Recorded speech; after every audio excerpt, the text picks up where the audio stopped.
ونعوذ بالله من شرور أنفسنا ومن سيئات أعمالنا من يهده الله فلا مضل له ومن يضلله فلا هادي له ونشهد أن لا إله إلا الله وحده لا شريك له ونشهد أن سيدنا ومولانا محمدا عبده ورسوله أما بعد رسول اللہ صلی اللہ علیہ وسلم کا فرمان ہے کہ سلام کو رواج دو، افشوا السلام بینکم، کہ سلام کو پھیلاؤ اور جب ایک دوسرے سے ملاقات کرو تو سلام کیا کرو۔ ہر قوم میں یہ رواج ہے کہ جب وہ آپس میں ملتے ہیں تو کوئی نہ کوئی لفظ ضرور کہتے ہیں، جیسے آپس میں مل کر کہتے ہیں ہیلو، ہاؤ آر یو، اور کوئی کہتے ہیں گڈ مارننگ اور کوئی کہتے ہیں گڈ ایوننگ۔ تو ہر قوم میں کوئی نہ کوئی لفظ ملاقات کے وقت ضرور بولا جاتا ہے۔ تو اب یہ دیکھنا ہے کہ جب ایک مسلمان دوسرے مسلمان سے ملے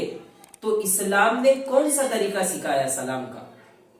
اور اسلام نے ان کو کیا سکھایا، اور رسول اللہ صلی اللہ علیہ وسلم نے کیا تعلیمات دی کہ دو مسلمان آپس میں ملے تو کیا کرے۔ تو رسول اللہ صلی اللہ علیہ وسلم فرماتے ہیں افشوا السلام بینکم، کہ تم سلام کو پھیلاؤ اور جب آپس میں ملو تو سلام کرو۔ اور ہمارے لیے سلام شریعت نے یہ طے کیا السلام علیکم ورحمۃ اللہ وبرکاتہ، تو یہ سلام ہے۔ اب دیکھو اگر کوئی کہہ رہا ہے کہ گڈ مارننگ، اس کا مطلب یہ ہوتا ہے کہ تمہاری صبح اچھی ہو، اور کوئی کہہ رہا ہے کہ گڈ ایوننگ، اس کا مطلب ہوتا ہے کہ تمہاری شام اچھی ہو۔ تو اب اس میں تو کوئی گناہ نہیں ہے کہنے میں، لیکن جب کوئی بندہ سلام کرتا ہے تو اب یہ اپنے سلام کے ساتھ اس بندے کو دعا بھی دے رہا ہے۔ تو یہ سلام ایک دعا ہے جو ایک بھائی اپنے دوسرے بھائی کو دے رہا ہے۔ اگر آپ نے کہا گڈ مارننگ تو یہ صرف صبح کے حد تک ہو گئے کہ تمہاری صبح اچھی ہو، اگر کسی نے کہا گڈ ایوننگ تو یہ صرف شام کے حد تک ہو گئے کہ تمہاری شام اچھی ہو، لیکن کسی نے کہا السلام علیکم ورحمۃ اللہ وبرکاتہ تو اب اس میں صبح اور شام کا کوئی تذکرہ نہیں، اس میں ڈائریکٹ یہ ہے کہ اللہ تعالی کی جو ہے تم پر سلامتی ہو، اللہ تبارک و تعالی کی رحمتیں اور برکتیں تم پر نازل ہو جائے۔ تو اب یہ سلام ایسا ہو گیا کہ اس میں صبح بھی شامل ہے اور اس میں شام بھی جو ہے وہ شامل ہے۔ تو یہ بہترین طریقہ جو ہے ہم کو سکھایا کس نے؟ اسلام نے سکھایا۔ حدیث شریف میں آیا ہے کہ جب حضرت آدم علیہ السلام کو اللہ تبارک و تعالیٰ نے پیدا کیا تو کہا کہ جاؤ فرشتوں کی ایک جماعت بیٹھی ہے، ان کو جا کر سلام کرو، اور وہ جو جواب دے یہ تمہارا اور تمہاری امت کا سلام ہے۔ تو حضرت آدم علیہ السلام فرشتوں کی اس جماعت کے پاس چلے گئے اور کہا السلام علیکم، تو فرشتوں نے کہا وعلیکم السلام ورحمۃ اللہ، تو فرشتوں نے جواب دیتے وقت ایک لفظ بڑھایا ورحمۃ اللہ۔ تو اب یہاں پر یہ ہے کہ حضرت آدم علیہ السلام نے جب سلام کیا اور فرشتوں نے جو جواب دیا وعلیکم السلام ورحمۃ اللہ، تو اب اس سے یہ بات ہم کو سمجھ میں آتی ہے کہ اب جب کوئی سلام کرے السلام علیکم تو ہم کو اس سے بڑھ کر اچھے انداز میں اس کو سلام کا جواب دینا چاہیے۔ مثال کے طور پر کسی نے کہا السلام علیکم تو اب ہم اس کو جواب دیں وعلیکم السلام ورحمۃ اللہ وبرکاتہ، اس لیے کہ قرآن کریم میں ہے کہ اللہ تبارک و تعالیٰ فرماتے ہیں کہ جب تم کو کوئی سلام کرے تو تم اس سے اچھے انداز میں اس کا جواب دو، یا کم از کم جیسا اس نے سلام کیا ہے ویسے اس کو جواب دو۔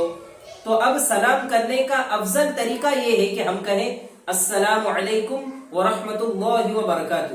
حدیث میں ہے کہ رسول اللہ صلی اللہ علیہ وسلم صحابہ کرام کے ساتھ بیٹھے ہوئے تھے تو ایک شخص آئے اور انہوں نے کہا السلام علیکم، رسول اللہ صلی اللہ علیہ وسلم نے کہا 10۔ ایک دوسرے صحابہ آئے، انہوں نے کہا السلام علیکم ورحمۃ اللہ، اللہ کے نبی صلی اللہ علیہ وسلم نے فرمایا 20۔ ایک تیسرے صحابہ آئے، انہوں نے کہا السلام علیکم ورحمۃ اللہ وبرکاتہ، اللہ کے نبی صلی اللہ علیہ وسلم نے فرمایا 30۔ یعنی آپ صلی اللہ علیہ وسلم کی منشا یہ تھی کہ جو شروع میں شخص آیا اس نے کہا السلام علیکم تو اس کو 10 نیکیاں ملی، دوسرا شخص جو آیا اس نے کہا السلام علیکم ورحمۃ اللہ، اس کو 20 نیکیاں ملی، تیسرا شخص آیا, اس نے کہا السلام علیکم ورحمۃ اللہ وبرکاتہ, تو اللہ کے نبی صلی اللہ علیہ وسلم بتانا چاہ رہے کہ اللہ تبارک و تعالیٰ نے اس کو 30 نیکیاں عطا کی. اور حدیث میں آتا ہے کہ اللہ کے نبی صلی اللہ علیہ وسلم فرماتے ہیں کہ کسی نیکی کو حقیر نہ سمجھو, یہ تو ہم کو قیامت کے دن جو ہے معلوم پڑ جائے گا, جب ایک ایک نیکی کے لیے انسان ترسے گا اس وقت سمجھ میں آئے گا کہ ایک نیکی کو چھوڑنا کتنا بڑا وبال ہے. انسان سوچتا ہے کہ یہ جو چھوٹی سی تو نیکی ہے, کیا ہو گیا چھوڑ دیا تو, لیکن اس کا بھاؤ اور اس کی قیمت ہم کو کل قیامت کے دن سمجھ میں آئیں گی, جب کوئی ایک نیکی دینے کے لیے ہم کو تیار نہیں ہوگا. تو جو پورا سلام کرتا ہے تو اس کو پوری 30 نیکیاں ملتی ہے. اب بات یہ ہے کہ ہم سلام کس طریقے سے کریں. تو آج کل ایسا رواج پڑ گیا ہے کہ سلام کو بالکل بگاڑ کر کہا جاتا ہے السلام علیکم, جس کا مطلب ہوتا ہے تم کو موت آ جائے, تم برباد ہو جاؤ. تو شریعت کی کوئی بھی چیز ہو,